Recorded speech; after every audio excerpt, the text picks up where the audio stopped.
তো বন্ধুরা, গাভীর খামারিরা যারা আছেন অনেকের একটা ভুল ধারণা আছে, সেটা হচ্ছে যে গাভী বাছুর দেওয়ার পরে অনেকে কি করে যে 3-4 দিন বা 15 দিন 10 দিন পর্যন্ত দানাদার খাবার বন্ধ করে দেয়, বা দেখা গেছে কাঁচা ঘাস দেওয়া বন্ধ করে দেয়। আসলে এটা যদি আপনি করেন সেক্ষেত্রে আপনার গাভীর মানে লাভের চেয়ে ক্ষতিটা বেশি হবে।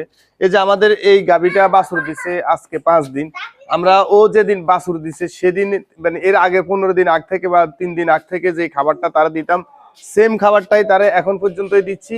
আবার কালকে থেকে আস্তে আস্তে ওর খাবার বাড়ানো শুরু করবো, কারণ ওর আস্তে আস্তে দুধের প্রোডাকশন বাড়তে থাকবে আর কি। তো মূলত হচ্ছে যে একটা বিষয় মনে রাখবেন, একটা গাভী যখন বাছুর দেয়, বাছুর দেওয়ার পরে ওর শারীরিক ভাবে ও এমনিতেই দুর্বল হয়ে পড়ে। এরপরে যদি আপনি খাবার দাবার বন্ধ করে দেন, তখন এরপরে কিভাবে আপনি আশা করতে পারেন যে ও আপনাকে ভালো মানের বা বেশি দুধ প্রোডাকশন দিবে? তো এই বিষয়টা অবশ্যই মাথায় রাখবেন। খাবার দাবার কমানোর কোনো দরকার নাই, আপনি যেভাবে স্বাভাবিক খাবার আছে সেটাই দিতে থাকবেন। ইনশাআল্লাহ আপনার গাভী থেকে আপনি ভালো একটা রেজাল্ট পাবেন। তো ভিডিওটি ভালো লাগলে অবশ্যই শেয়ার করে দিবেন, যাতে অন্য খামারিরা বিষয়টা জানতে পারে।